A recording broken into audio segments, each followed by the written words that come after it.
Who do you think's gonna lead the Avengers? I could lead them. मैं इतना तेज seriously कभी नहीं भागा। इटर्नल्स का सबसे पहला ट्रेलर आ चुका है और कसम से थोड़ा सा अच्छा लगा इतने दिनों के बाद। और जब मैंने इस ट्रेलर को सबसे पहली बार विजुअली डायसेक्ट करने की कोशिश की तो मुझे इस ट्रेलर में 73 यूनिक शॉट्स देखने को मिले। और हैरान करने वाली बात तो ये है कि जब मैंने शैंची के ट्रेलर को डायसेक्ट करा था तो उसमें 103 प्लस विजुअल शॉट्स देखने को मिले यूनिक। अब देखो, इस बात से ये बात तो क्लियर हो जाती है कि इस वाली मूवी में इटर्नल्स में हमें थोड़े से लंबे लॉन्ग शॉट्स देखने को मिलने वाले हैं, जो कि एक अच्छी बात है क्योंकि इससे एक सेंस ऑफ रियलिज्म आता है। और आगे जाने से पहले हेलो एवरीवन, मैं हूं पीजे और आप देख रहे हैं पीजे एक्सप्लेन। तो सबसे पहले हमें ट्रेलर का सबसे पहला 33 सेकंड अर्थ के अर्ली एजेस का देखने को मिलता है, जहां पे लोग पहले अर्ली ह्यूमंस की तरह रह करते थे एक कबीले के रूप में। और यहाँ पे अब इटर्नल्स आ चुके हैं अपनी शिप के साथ अपनी धरती और वहां के लोगों का उद्धार करने के लिए। और इसी सीन के अपने पहले लीड कैरेक्टर्स हमें देखने को मिलते हैं, इकारिस और सर्सी, जो अपने धरती की तारीफ कर रहे हैं कि कैसे वो इसे एक खूबसूरत और एक नया जहां बनाएंगे। अब इसके बाद इस सीन के पीछे के गाने का कॉन्ट्रास्ट के ऊपर हम अभी थोड़ी देर बाद बात करेंगे, क्योंकि इस पूरे ट्रेलर में यही एक नीडल ड्रॉप को यूज किया गया है जो इसके ट्रेलर के कॉन्ट्रास्ट के हिसाब से मैच नहीं खाता। अब खैर उसके ऊपर हम अभी बात करेंगे। तो ट्रेलर शुरू होते ही हमें इनकी टेक्नोलॉजी के बारे में थोड़ा सा ये तो समझ में आ ही चुका है कि इनके ट्रेलर में इनकी टेक्नोलॉजी बहुत ही प्रिसाइज और सिमेट्रिकल तौर से ये अपने आप को दिखाते हैं, जैसे कि बिना किसी फ्लॉ के मैथमेटिकल तरीके से हर एक चीज प्रिसाइसली नजर आती है बिना किसी फ्लॉ के। अब खैर इटर्नल्स के शिप के अंदर मुझे मेरी थीना दिखती है, जो अपने टेक्नोलॉजी के थ्रू अपने आप को ठीक कर रही है या फिर एनहांस कर रही है अपने अपीयरेंस को। उसके बाद आगे हमें मेरी अजैक देखने को मिलती है, वो भी शिप के अंदर है, साथ ही में फेस्टस और बैकग्राउंड में स्पिरिट भी देखने को मिलती है। और कसम से बता दूं, मुझे ये अभी तक लौंडा लग रही थी, इतने महीनों से मैं चूतिया बना रहा।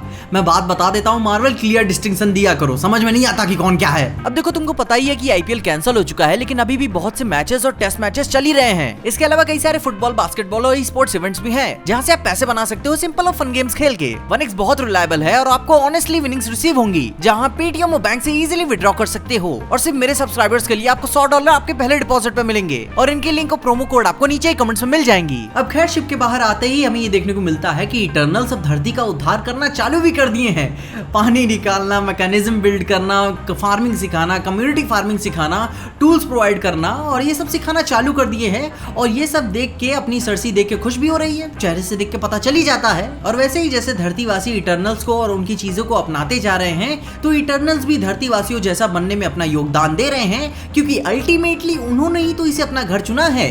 तो जैसा देश वैसा भेष। उसके बाद हमें बैकग्राउंड में ही, जैसे जैसे मूवी का मोन्टाज आगे बढ़ता जाता है, हमें बैकग्राउंड में ही सुनने को मिलता है एजैक्स की आवाज में नरेशन कि हमने देखा और नेतागिरी मतलब कि उनका मार्गदर्शन किया, हमने उनकी मदद की विकास करने में। यार इतना पॉलिटिकल क्यों साउंड कर रहा है ये? खैर फिर भी आगे एजैक ही कहती है कि हमने उनकी मदद की विकास करने में और उन्हें चमत्कार करते हुए देखा। और इस मोन्टाज वाले सीन में हमें देखने को मिलता है कि थीना कुछ बुरे लोगों से लड़ रही है। और इस सीन को स्पेसिफिकली मैं ट्रेनिंग वाला सीन नहीं मानता हूं कि वो इंसानों को सिखा रही होगी, नहीं, क्योंकि इस सीन को मैं देख के बता सकता हूं कि ये लड़ने वाला सीन है, कुछ बुरे लोगों से लड़ रही है।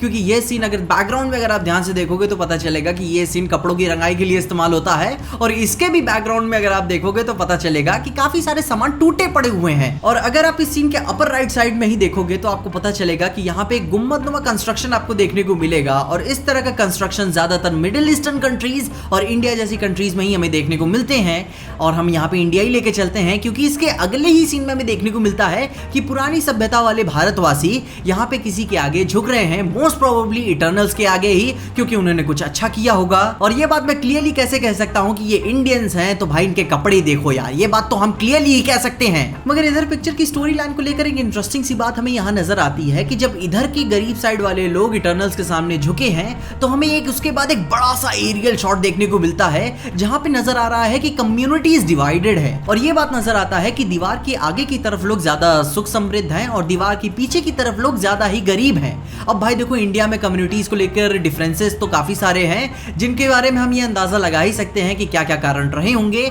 जिनकी वजह से इन्हें बाहर निकाल दिया गया या फिर बाहर ही रहने दिया गया।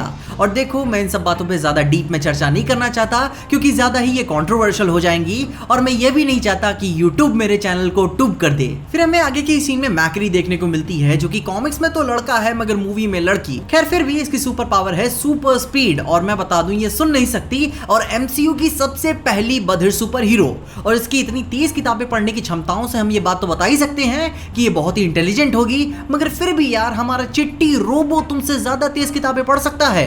Alien disappointment. और ठीक इसी के बाद हमें सर्सी वाला सीन देखने को मिलता है जो कि अभी भी वो पास्ट और प्रेजेंट वाले फिनोमेना में नजर आ रही है। कपड़े सेम है तो इस बात से हम बता सकते हैं कि वो याद ही कर रही होगी कि हमने क्या किया था इनके साथ और ये क्या हो गए हैं। और यहाँ से शुरू होता है कहानी का डार्क स्टफ। अब देखो इतने सालों से इतनी लड़ाइयां हुई, लाशें बिछी, मगर इटर्नल्स ने कभी भी इंसानों के मुद्दों में दखलंदाजी नहीं दी अभी तक। और यही बात बैकग्राउंड में एजैक कह भी रही है। इटर्नल्स को दुख है कि इंसानों की जाने गई और वो कुछ ना कर सके, मगर उन्होंने भी कुछ अनुबंध बना के रखे हुए थे जिन्हें वे अभी तोड़ रहे हैं। और उसके बाद हमें अगले ही सीन में ध्रुव देखने को मिलता है जो कि वो उनका इटर्नल से थोड़ा सा मतभेद चलता रहता है कि उनकी पावर्स की ही वजह से, क्योंकि वो माइंड कंट्रोल कर सकते हैं और वो उनका पालन नहीं कर सके कि इटर्नल्स का यही मुद्दा था कि आप कोई ह्यूमन इंटरैक्शन नहीं करेंगे। और उसके बाद हमें गिलगमेश देखने को मिलता है और उनकी पावर है कि एक्सोस्केलेटन की हेल्प से वो कॉस्मिक एनर्जी वाली पावर्स को प्रोड्यूस कर सकते हैं। और जो बैकग्राउंड में हमें एक एक्सोस्केलेटन स्किन देखने को मिल रहा है, हो सकता है कि वो इन्हीं का हो। और हाँ, आगे चल के ये एथीना का हाथ पकड़ रहे हैं क्योंकि एग्जाइल में एथीना के पार्टनर यही थे। उसके बाद हमें एक रैपिड मोन्टाज देखने को मिल रहा है जहां पे इटर्नल्स लोगों की जानें बचा रहे हैं और इस सीन में तो सिंक्रोनाइज भी हो रहे हैं। और उसके बाद आता है अपन इंडियंस का फेवरेट सीन, इकारिस और सर्सी का करीब आना, जहां पे वो शादी कर रहे हैं इंडियन स्टाइल में और पहाड़ों के बीच में रोमांस। काफी बॉलीवुड कर दिया इन्होंने। और उसके बाद हमें अपना किंजो देखने को मिलता है जो कि एक बॉलीवुड सुपरस्टार है और वो अपना डांस सीक्वेंस कर रहा है। मैं कहता हूं कि भाई किंजो का एक तो डांस नंबर रखो पिक्चर में, एकदम आइटम नंबर वाला। भाई बॉलीवुड का इतना ज्यादा रेफरेंस दिए हो, कम से कम एक तो गाना तो रखो, बात कैसे बनेगी। और उसके बाद ही हमें एक बहुत ही सरप्राइजिंग सा सीन देखने को मिलता है कि एक तो बहुत ही घोड़े की तरह डेविएंट एनिमल हमें देखने को मिल रहा है जिसको किंजो ही हैंडल कर रहा है। और इतने सारे लोगों का दिमाग तो सिर्फ एक ही इटर्नल कंट्रोल कर सकता है, या फिर कोई एक डेविएंट भी आ चुका हो उनकी टक्कर वाला, उनकी जान लेने के लिए, क्योंकि भाई आरती उतारने के लिए तो आएगा नहीं। फिर ज्वालामुखी के फट्टे के साथ साथ हमें किंजो का प्राइवेट जेट नजर आता है जहां पे बाकी सारे इटर्नल्स नजर आ रहे हैं जो बैकग्राउंड में सो रहे हैं और स्पिरिट कैरियोके कर रही है, क्योंकि सीधी सी बात है इतनी महंगी चीजें किंजो ही अफोर्ड कर सकता है। और दरवाजे पे पीछे तो उसका नाम भी लिखा हुआ है और राइट साइड में हमें captain America the first Avenger की शील्ड भी नजर आ रही है। और उसके बाद हमें आगे की सीन में हमें डीन व्हाइटमैन देखने को नजर आता है जो कि एक ह्यूमन वॉरियर है किसी मिस्टिकल स्वॉर्ड के साथ, और वो एक सीरियस रिलेशनशिप में है सर्सी के साथ, क्योंकि हम इनके बिहाइंड द सीन्स वाले सीन्स को देख के ये बात बता ही सकते हैं। और हाँ, ये बात भी है कि इकारिस भी आता है कुछ बातचीत करने के लिए। तो भाई ये रिलेशनशिप है, जमाना बदल चुका है, हो जाती है बातें, आज हम तुम्हारे, कल को किसी और के, या फिर किसी के नहीं। लेकिन इस सीन में बादल तो ऐसे कड़क रहे हैं कि जैसे कि कोई बहुत ही बड़ा लफड़ा होने वाला है। और अपने अगले ही सीन में हमें 10 के 10 इटर्नल्स किसी टीम की तरह, एक फैमिली की तरह देखने को नजर आ रहे हैं। और हाँ, ये बात ध्यान देना, हम मार्वल के ट्रेलर्स पे कभी भी भरोसा नहीं कर सकते, क्योंकि आपको इन्फिनिटी वॉर और थॉर रैग्नारॉक याद है ना कि टीम मोमेंट के नाम पर कितना बड़ा चूतिया काटा था हमारा। अब देखो ट्रेलर अपने लास्ट फैमिली मोमेंट पे आता है जहां पे इटर्नल्स बैठ के लंच कर रहे हैं, लेकिन सिर्फ 6 ही इटर्नल्स हैं और वहां पे इकारिस एवेंजर्स को लीड करने वाली बातें कर रहा है, मगर फिर वहां पे सब हंस रहे हैं। दैट मींस कि वो एक परफॉर्मर अच्छा है मगर लीडर नहीं। और उसी के साथ साथ वो किंजो के बगल में अपने बैठे हरीश पटेल साहब भी तो हैं, ऑल्सो नोन एज इबू हटेला। और यहाँ पे मैं मान के चलता हूँ कि मोस्ट प्रोबेबली ये किंजो के मैनेजर या सम सॉर्ट ऑफ ऐसे ही होंगे, क्योंकि इससे ज्यादा क्या दिखा सकते हैं। अब देखो इस ट्रेलर के बैकग्राउंड म्यूजिक की बात करें तो इस ट्रेलर में जो नीडल ड्रॉप यूज किया गया है वो है स्कीटर डेविस का 1962 का the end of this world. इस गाने के लिरिक्स मुझे ज्यादा कुछ समझाने की जरूरत नहीं है, बहुत ही ज्यादा सिंपल है और आपको सुन के ही समझ में आ जाएगा।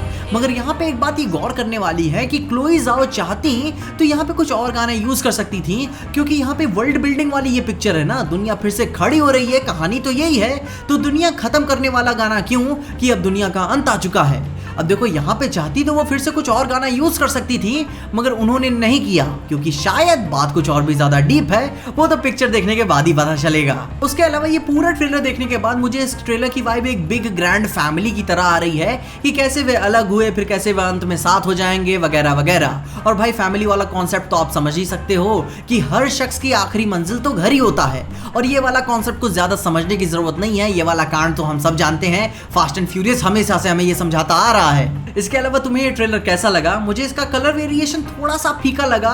होप करता हूँ कि मार्वल आगे चल के ठीक कर देगा। और भाई इस ट्रेलर की एक आयरनी वाली बात देखोगे, लास्ट में इन्होंने रिलीज डेट के ठीक नीचे लिखा हुआ है कि this movie is not been yet rated. Marvel तुम कहना क्या चाहते हो? PG-13 से ऊपर तुम्हारा कुछ काम नहीं होगा यहाँ पे। मैं जानता हूँ, हम सब जानते हैं। इसके अलावा अगर तुमने इस ट्रेलर में कुछ बातें नोटिस की तो उसके बारे में मुझे कमेंट्स में बता देना कि मुझे बहुत ही अच्छा लगेगा, क्योंकि इसकी थ्योरीज बनाने में बहुत ही मजा आने वाला है, क्योंकि बहुत ही कंट्रोवर्शियल टॉपिक्स इन्होंने उठाए हैं कम्युनिटीज को लेकर। और इसके अलावा अगर आपको इस वीडियो में देखे कुछ भी अच्छा लगा, खुशी या मजा आया तो लाइक मार दो इस वीडियो को। इस चैनल पे कहीं से भी नए आ गए हो तो सब्सक्राइब तो मार देना इस चैनल को। और अगर आपको ये वीडियो को ज्यादा ही पसंद आ गई तो अपने इटर्नल दोस्तों के साथ शेयर कर देना। मेरे इंस्टाग्राम और ट्विटर हैंडल्स आपको नीचे डिस्क्रिप्शन में मिल जाएंगे। और देखते रहिए PJ एक्सप्लेन।